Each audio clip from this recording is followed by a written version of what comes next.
ನೋಡ್ರಿ, ಮಲತ್ರಯಗಳನ್ನ ಕಳೆಯುವಂತ ಶಕ್ತಿ ಲಿಂಗದೊಳಗದ. ನೀವು ಲಿಂಗ ಕಟ್ಕೊಂಡು ಹೋದ್ರೆ ಆ ಮುಳ್ಸೆಟ್ಟ ಮೈಲಿ ಮಾಯ ಹೋಗ್ತೈತಿ.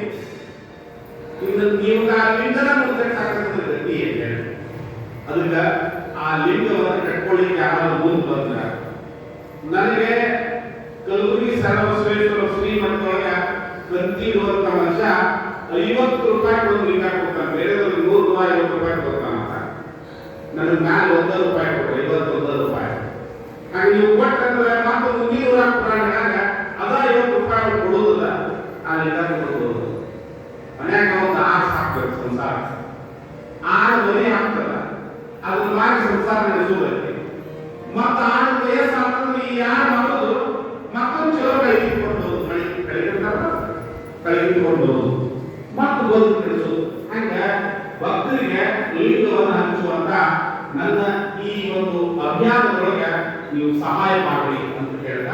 ಬಹಳ ಇಲ್ಲ, 50 ರೂಪಾಯಿ ಮ್ಯಾಲ 1 ರೂಪಾಯಿ, 50 ರೂಪಾಯಿ 1 ರೂಪಾಯಿ ಕೊಡಕ್ಕೆ ನೃತ್ಯ ಅಂತ ತಿಳ್ಕೊಂಡಿ 51 ರೂಪಾಯಿ ಕೊಟ್ಟು ಯಾವ ಲಿಂಗ ಕಟ್ಕೊಂತೀವಿ ಅವತ್ತ ಲಿಂಗಧಾರಿನ ಒಂದು ಕಡೆ ಕೊಡ್ರಿ. ಎಲ್ಲರೂ ರುದ್ರಾಕ್ಷಿ ಹಾಕೊಂಡಿರ್ಬೇಕು. ಅಪ್ಪಗಳ ಪಟ್ಟಾಧಿಕಾರ ಕಾರ್ಯಕ್ರಮ ನಡೀತದ. ಇವತ್ತು ಪರಮ ಪೂಜ್ಯರ ಅಯ್ಯಾಚಾರ ನಡೀತದೆ.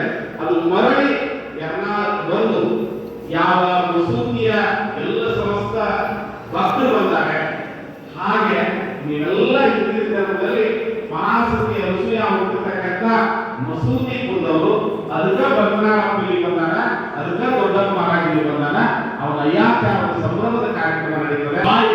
ಒಂದು ಅದ್ಭುತವಾಗಿರ್ತಕ್ಕಂಥ ಗುರುವಿನ ಕುರಿತಾಗಿರ್ತಕ್ಕಂಥ ಒಂದು ಹಾಡು ಹೇಳ್ತಾ ಇರ್ತಾರೆ. ಆ ಸಂದರ್ಭದಲ್ಲಿ ನಮ್ಮ ಬಸವಣ್ಣ ನಿಮ್ಮ ಎದುರಿಗೆ ಜ್ಯೋತಿಯನ್ನು ತೆಗೆದುಕೊಂಡು ಬರ್ತಾನೆ. ಪುರಾಣ ಮಂಗಲ ಆಗಿಲ್ಲ ಅಂತ ಅಯ್ಯಾಚಾರ ಜ್ಯೋತಿಯನ್ನು ತೆಗೆದುಕೊಂಡು ಬರ್ತಾನೆ.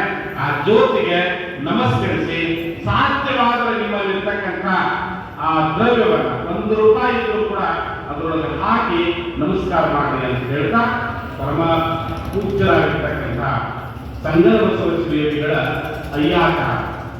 ಏನ್ ಅಯ್ಯಾಚಾರ ಅಂತ ಬಾಳ ಸ್ವಾಮಿಗಳು ಇರ್ಬೇಕು, ಸ್ವಾಮಿಗಳು ಶಿಶುಮಕ್ಕಳು ಅದೇ ಅಯ್ಯಾಚಾರ ಅಂತ ಏನು?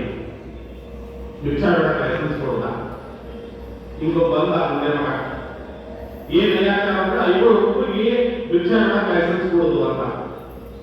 ನಿನ್ನಂತ ಅಜ್ಞಾನಿ ಲೋಕದೊಳಗಿದ್ರೆ ಮದುವೆ ತಾಳಿ ಲೈಸೆನ್ಸ್ ಹಾಕದ ಅಂತ ಕೇಳಿದೆ ನಾನು. ಇದ ತಾಳಿ ಕೊಟ್ಟಿಯೊಳಗೆ